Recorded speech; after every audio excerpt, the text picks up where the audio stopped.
जय भीम साथियों, आप सभी को डॉक्टर बाबा साहेब भीमराव अंबेडकर की जयंती की ढेर सारी शुभकामनाएं।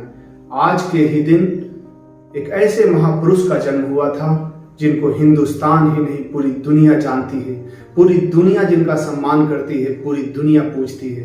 आइए इनके ही विचारों के बारे में, इनके बारे में कुछ बातें करते हैं और जानने की कोशिश करते हैं कैसा था बाबा साहेब का जीवन। भाई बहनों में बाबा साहेब भीमराव अंबेडकर ही विद्यालय तक जा सके। इनको हाई एजुकेशन शिक्षा प्राप्त करने का भी अवसर मिला। इनके पिताजी ब्रिटिश सरकार में सेना में थे, सेना की नौकरी करते थे। माता इनकी हाउसवाइफ थी। घर परिवार अच्छे से चल रहा था। बाबा साहेब बीए जैसे ही ग्रेजुएशन की डिग्री प्राप्त करते हैं, इनकी नौकरी लग जाती है। जहां इनके पिताजी सेना में कर रहे थे, वहीं इनको भी नौकरी लग जाती है। नौकरी लगने के 1 साल बाद पिताजी का देहांत हो जाता है। उसके बाद बाबा साहेब नौकरी से त्याग पत्र दे देते हैं। वह हाई एजुकेशन के लिए विदेश जाना चाहते हैं।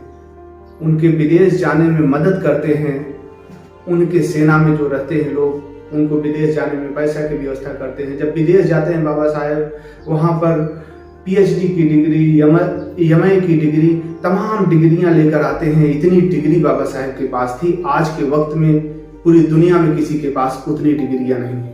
जब बाबा साहेब विदेश से अच्छे से पढ़ाई करके भारत आते हैं, भारत में वह मुंबई हाई कोर्ट में वकालत करना चाहते हैं। साथियों, वकालत शुरू करते हैं, लेकिन उस समय भारत में इतना ज्यादा छुआछूत था, जातिगत द्वेष भावना थी लोगों के अंदर।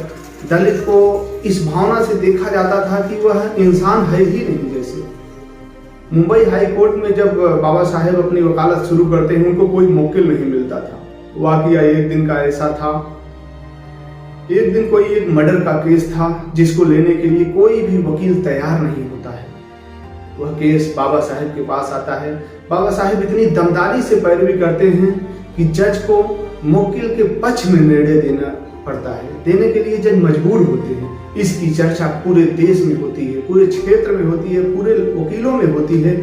तब से बाबा साहेब एकदम से फेमस हो जाते हैं। साथियों, बाबा साहेब भीमराव अंबेडकर दलितों, पिछड़ों, अल्पसंख्यकों, शोषित, वंचित या हर वर्ग के लिए संघर्ष का कार्य किया था। उन्होंने वह छुआछूत को मिटाना चाहते थे। वह देश में लोकतंत्र स्थापित करना चाहते थे, जिसमें समानता हो, समृद्धि हो, लोकतंत्र हो, अभिव्यक्ति हो। आप अपनी बात को किसी के सामने बेबाकी से रख सके, मजबूती से रख सके।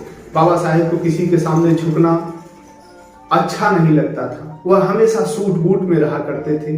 वह चाहते थे कि हमारा समाज, हमारा देश ऐसे ही सूट बूट में रहे, कभी किसी के सामने न झुके। साथियों, आप लोग हर मोहल्ला टोला में देखेंगे, उनकी ऐसे एक अंगुली को दिखाती हुई मूर्ति लगी रहती है। उस एक अंगुली का मतलब आपने कभी समझा है? वह इशारा करती है कि आप लोग देख रहे हैं वो संसद भवन है। उस संसद भवन की सबसे बड़ी कुर्सी प्रधानमंत्री की होती है। उस प्रधानमंत्री के पद तक आपको पहुंचना है। वह संदेश देती है मूर्तियां हर मोहल्ले टोले में लगी।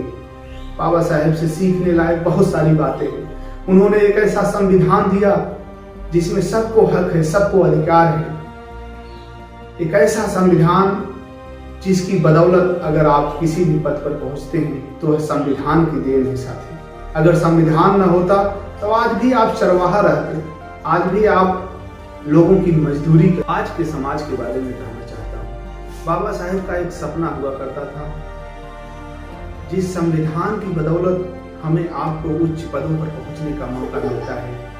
आईएएस, पीसीएस, आईपीएस बनते ही लोग, बाबा साहेब चाहते थे कि आप जब बड़े अधिकारी बने तो वह लाल बत्ती लगी हुई, नीली बत्ती लगी हुई गाड़ी से अपने गांव में कम से कम साल भर में 1 चक्कर अवश्य लगाएं, जिससे गांव गिरेबान में तैयारी कर रहे बच्चों को एक प्रेरणा मिले, एक उत्सुकता मिले कि हमारे समाज का अधिकारी आया है, हमारे समाज के लोग उच्च पदों पर हैं, हमको भी वहां पर जाना चाहिए। लेकिन आज समाज की विडंबना है, लोग बड़े पदों पर पहुंच जाते हैं तो अपनी मातृभूमि को भूल जाते हैं। कभी कोई ऐसा करता नहीं है, लेकिन लोगों को ऐसा करना चाहिए। बाबा साहेब का ऐसा मानना था, बाबा साहेब का ऐसा विचार था। साथियों, जब हमारा देश आजाद हुआ सन 1947 में, महात्मा गांधी जी और कांग्रेस से वैचारिक मतभेद होने के बावजूद भी बाबा साहेब की विधि की समझ और उनकी वाक्पटुता के कारण ही उनको कानून मंत्री बनाया गया, जिन्होंने संविधान को लिखा।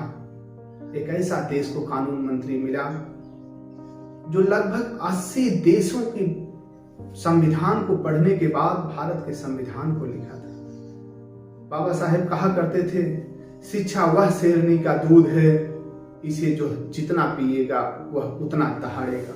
साथियों, कहना बहुत कुछ है। बाबा साहेब जब पढ़ाई करने के लिए जाते थे, शुरुआती दिनों में उनको पढ़ने के लिए पहले संघर्ष करना पड़ा। एक नॉर्मल बच्चों के बीच में उनको बैठने नहीं दिया जाता था, सबसे किनारे अलग बैठा जाता था। पानी पीने के लिए भी बाबा साहेब ने संघर्ष किया। गुरुकुल का चपरासी या कोई सवर्ण जात का टीचर उनको ऊपर से घड़े से पानी डालता था, तब पानी पीते थे। इतना कुछ संघर्ष करने के बाद भी उन्होंने इतनी ऊंचाइयों को छुआ। आज तो हमें, आपको, सबको सारी सुविधाएं उपलब्ध हैं, इसके बावजूद भी हमारा आपका समाज शायद उस मुकाम तक नहीं पहुंच पा रहा है जो सपना था बाबा साहब। तो आइए आज बाबा साहेब की जयंती पर संकल्प लें, अपने आप से एक वादा करें